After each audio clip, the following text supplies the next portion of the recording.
श्री दत्त महात्म्य अध्याय 41. अध्यायाला सुरुवात करूयात. वेदधर्म ऋषी आपल्या शिष्याला दीपकाला कथेचा पुढील भाग सांगू लागले. ते म्हणाले, त्या राजपुत्राला पाहून हुंडासुराला भय वाटले. तो मनाशी म्हणाला, आता हा विरूप आणि फिकट होऊनच माझे जीवन संपुष्टात येईल. हा तेजस्वी राजपुत्र पुढे माझा नाश करेल. हा तरुण झाला तर माझ्या हाती सापडणार नाही. महासमर्थ देव याचे रक्षण करतो आणि म्हणून माझी इथे काहीच बुद्धी चालत नाही. स्वर्गभूमी आणि पाताळ या शोधले असताना याहून बलवान कोणीच नाही. तेव्हा हा विष्णू आहे हे नक्की, कारण तो जर इतर कोणी असता तर त्यावर माझ्या मायेचा प्रभाव नक्कीच पडला असता. पण तसे होत नाही. तेव्हा हा विष्णूच असावा. तो विष्णू असला तर काही हरकत नाही. प्रबळ अशा महामायेचे पाय धरले तर ते नक्कीच मला शक्ती देईल. असा हा विचार करून हुंड दैत्य महामायेला शरण केला. तो हात जोडून तिची प्रार्थना करू लागला, हे महामाय, मी तुझा दास आहे. मला आधार दे, आश्वासन दे. माझे अंतःकरण मी तुझ्या चरणी वाहिले आहे. माझ्या सर्व दुःखांचे ओझे उतार. तुझी कृपा झाली की माझ्याशी कोण वैर करेल. मी सर्वांच्या उरावर बसेल. मी तुझा आज्ञ बालक आहे. तू माझा प्रतिपाळ कर. हा मुलगा माझ्या हातात सापडू दे. माझ्या प्रयत्नांना यश दे. मी अन्नपाणी सोडून रोज टपून बसलो आहे. आता तू मला कृपापूर्ण दृष्टीने पहा. जरी माझा शत्रू बलवान असला आणि जरी त्याला विष्णूचे सहाय्य असले तरी तू माझ्यावरती कृपा केलीस तर मी कोणाचीही पर्वा करणार नाही. हे भक्त बसले, आता माझ्यावरती प्रसन्न हो. मी तुला मद्य आणि मांसाचा बली अर्पण करेन. हे महामाय, तुला वारंवार वंदन असो. हे मोहिनी, मला वरदान दे. तो दैत्य अशा प्रकारे रजोगुणी भक्ती करून देवीची प्रार्थना करू लागला. तेव्हा तिला त्याची दया आली. तोच अंतपुरातून दासी बाहेर आली. तिला पाहून दैत्याचे मन आनंदित झाले. तिच्या शरीरात आपण प्रवेश करावा आणि अंतपुरात जावे असा विचार करून त्यांनी सूक्ष्म देहाने तिच्या शरीरात प्रवेश केला. तिची जी जाणीव होती ती त्याने आकर्षण केली आणि स्वतःची जाणीव तिच्या शरीरात व्याप्त केली. तो अशा प्रकारे गुप्तपणे अंतपुरात शिरला, पण कोणीही त्याला ओळखले नाही. मोहिनी आपल्याला प्रसन्न झाली म्हणूनच आपण आत येऊ शकलो. आता निद्रेचा मंत्रप्रयोग करून मी सर्वांना निद्रिस्त करतो असे तो मनाशी म्हणाला आणि प्रार्थना करू लागला. हे देवी, जे तू ज्ञानाच्याही बुद्धीस मोहिनी घालतेस ते तू यावेळी माझ्याशिवाय इतरांना निद्रिस्त कर. कोणीही मला पाहू नये. सर्वांना मग सकाळी सहज जाग यावी. सर्वांना गाढ झोप येईल असं त्याने मंत्र म्हटला. तेव्हा देवीने सर्वांना झोप आणली. तेव्हा हुंडासुराला आनंद झाला. त्याने पटकन त्या बाळाला उचलले आणि तो त्वरेने आपल्या नगरास गेला. श्री दत्तांनी देवीच्या मंत्राचा आदर ठेवून त्याला अडवले नाही. त्या अंतपुरातील सर्वांना मोह पडला आणि त्यांना दैत्याचे कृत्य कळालेच नाही. सर्व झोपले. कोणीही त्याला पाहिले नाही. त्याने आकाशातून त्या बाळाला आपल्या नगरामध्ये नेले. सर्वज्ञ अशा दत्तांचे चरित्र अगाधच. ते निजभक्तांचे हित करावे असे चिंतन करीत असतात. राम हे नाम एकच वेळा उच्चारून भक्त ज्याच्या कृपेने उद्धारून जातात तो नित्ययुक्त अशा भक्तांना कसा टाकेल. त्या दैत्याने तो बालक घरी नेला आणि आपल्या भार्येला बोलावून तो तिच्या हाती देत तिला म्हटले, याचे तुकडे तुकडे करून याला शिजाव. यज्ञ, तप आणि भक्ती आदी उपायांनी आयुराजाने हा पुत्र प्राप्त केला. पण हा माझ्या मृत्यूला कारण होईल असे शापवचन आहे. तेव्हा याला मारून टाक आणि याचा स्वयंपाक कर. मोठा प्रयत्न करून मी याला मिळविला आहे. तो आता याला आत्ताच्या आत्ता मार, म्हणजे सकाळची न्याहारी तरी होईल. माझे भाग्य थोर म्हणून हा माझ्या हाती लागला. आता हायगाई केली तर हा काळ मला नष्ट करेल. तेव्हा ती पतीला म्हणाली, अहो बाळाला का मारता? हा एवढासा तुमचा शत्रू कसा होईल? तुम्ही व्यर्थ हत्या केली तर ती शास्त्राने निषिद्ध मानलेली आहे. बालहत्या केली तर त्या पापाने आपला घात होईल. हे तुमचे अडाणी साहस आहे. लोकात तुमची निंदा होईल. तो दैत्य तिला म्हणाला, हा कसला उपदेश तू मला करतेस? हा माझा शत्रू आहे असे भविष्य आहे. हाच माझा प्राण घेईल. मी मोठ्या कष्टाने त्याला मिळवला आहे. हा दयेला मुळीच पात्र नाही. आमचा गुरु विरोचन आहे आणि त्याने मला सांगितले आहे की प्रसंगी वाईट कृत्य करूनही आपण आपले प्राण वाचवायला हवे, आणि हेच योग्य मत आहे. देह हाच आत्मा आहे. तो प्रत्यक्ष दिसतो. ब्रह्म प्रत्यक्ष दिसत नाही, आणि म्हणून ते असत आहे. आपले मरण आले की मग अर्थभोग कोण करील? हा देह पुन्हा पुन्हा मिळणे दुष्कर आहे. गुप्तशास्त्राचे मत आहे की स्त्री, पुत्र, घर, पैसा ज्यासाठी आपल्याला प्रिय होतात तो देहच खरा सर्वात जास्त प्रिय आहे, आणि तोच आत्मा आहे. पत्नी आणि धन यापेक्षा देहाचेच रक्षण करावे. पत्नी आणखी मिळेल, धनही पुन्हा पुन्हा मिळेल, पण देहरूपी ठेवा पुन्हा कसा मिळणार? हे लक्षात आणून आणि गुरुमताला मारून तो या बाळाला तात्काळ मार आणि मला स्वयंपाक करून हाच भोजनच वाढ. आता माझ्या समोरच रससोय कर.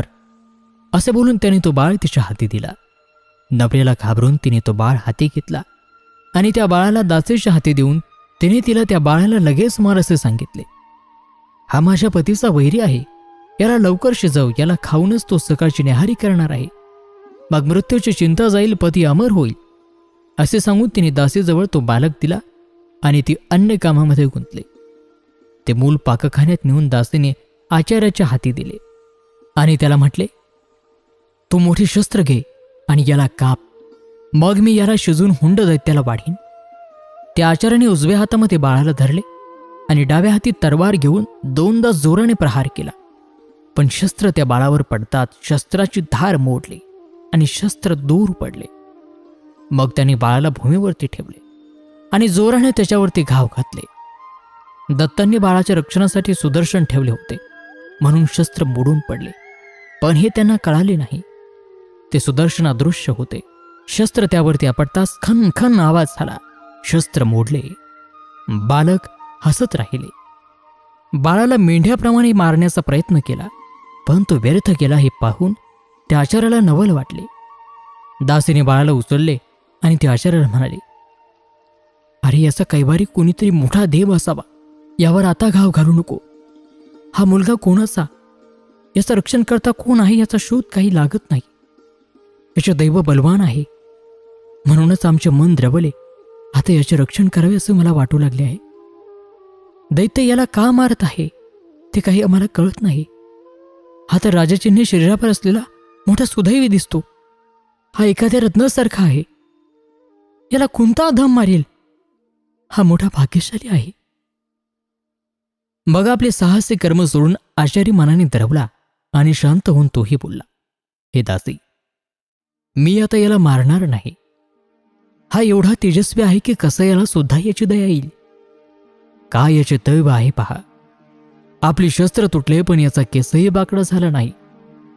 वज्राचे कवच याच्या अंगावरती आहे. शस्त्रघाताने हा मरत नाही. दुष्ट दैत्याने याला मारण्याचा घाट घातला, पण सुदैवाने हा वाचला. हा जिवंतच राहिला आणि हसत आहे. ज्याचे दैव अनुकूल असते त्याचे कर्मच रक्षण करते. कोणी आपत्तीत पडतात, घोर वनामध्ये हिंडतात, नदीच्या प्रवाहात वाहत जातात. अशा वेळी ते देवाला शरण केले तर त्यांचा जीव कोण घेईल? शस्त्र, अग्नी आणि विष यांचा तिथे प्रभावच पडणार नाही. याचे भाग्य थोर म्हणून मी शस्त्र खाली ठेवले. त्या आचार्याचे हे वचन ऐकून ती दासी म्हणाली, तुझे मन जर बदलले असेल तर या मुलाला दूर नेऊन ठेव. त्या दैत्याला ही वार्ता कळू देऊ नको. ज्या कोणाचा हा वंशतंतू असेल तो असो, तू याचा प्राण वाचव. तिचे म्हणणे त्या आचार्याला पटले. त्या दोघांच्या मनात असे विचार आले, ही दत्तांचीच कृपा. ते सर्वांच्या अंतरंगात आहेत, मग त्यांना मन वळविता येणार नाहीत का? त्या दोघांनी वशिष्ठांच्या घरात त्या मुलाला नेऊन ठेवले.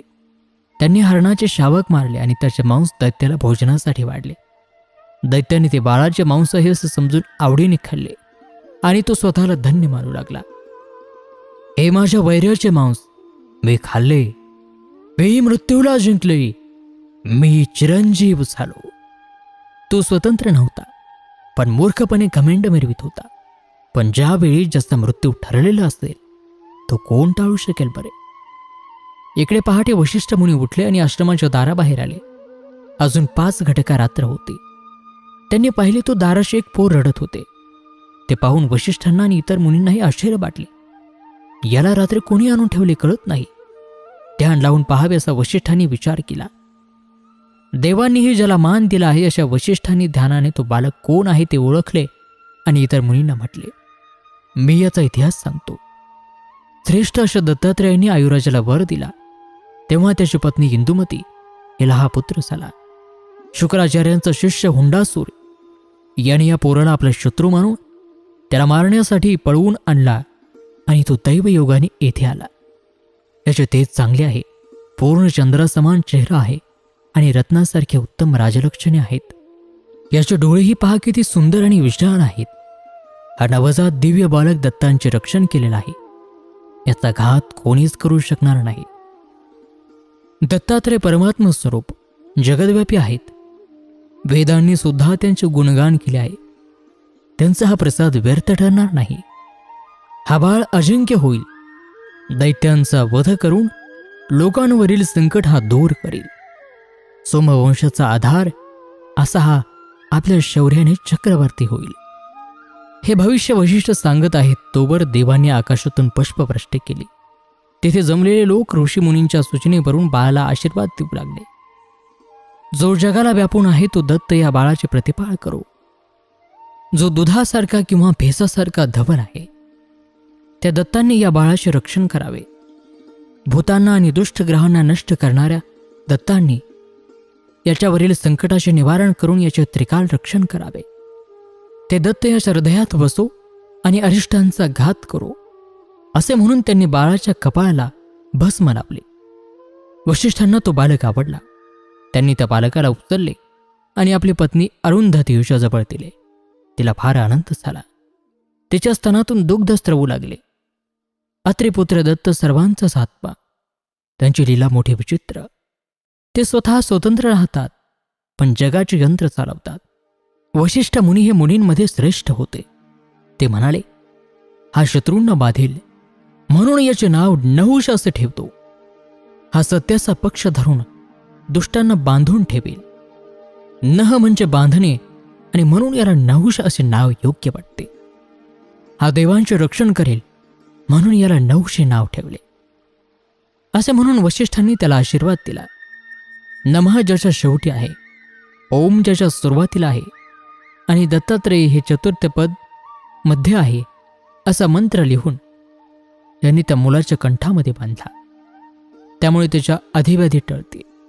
तो मंत्र होता ओम द्राम दत्तात्रेयाय नमः. वशिष्ठ आणि अरुंधती यांनी त्या बाळावरती प्रीती केली आणि त्याचे सतत रक्षण केले. मुलगा रडू लागला की अरुंधती गाणे गाऊन त्याचे रडे थांबवी. आपले समाधी सुख बाजूला ठेवून वशिष्ठ त्या बाळाची जपणूक करू लागले. तो राजपुत्र जास्त लळा लावून हळूहळू वाढू लागला. तो अरुंधतीला माता म्हणे आणि वशिष्ठांना पिता म्हणे. अशा प्रकारे तो पुत्र त्यांना मोहित करीत असे.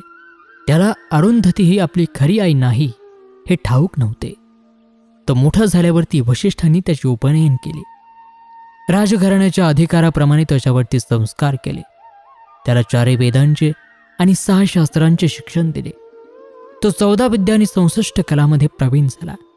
धनुर्वेद शिकला. न्यायशास्त्रात निपुण झाला. तो मोठ्या आदराने वशिष्ठांची सेवा करी आणि वशिष्ठांनी प्रसन्न होऊन त्याला अस्त्रविद्या शिकवून पारंगत केले. त्या पुत्राचा सोमवंशात जन्म झाला. पण दैववशात वशिष्ठांकडून त्याला विद्या मिळाली. पण हे आयुराजाला मात्र माहीत नव्हते. आणि शोधो याचबरोबर श्री दत्त महात्म्य या ग्रंथातील हा 41वा अध्याय या ठिकाणी समाप्त होत आहे. कथेचा उर्वरित भाग पुढील 42व्या अध्यायात. तोपर्यंत नमस्कार, धन्यवाद. श्री गुरुदेव दत्त.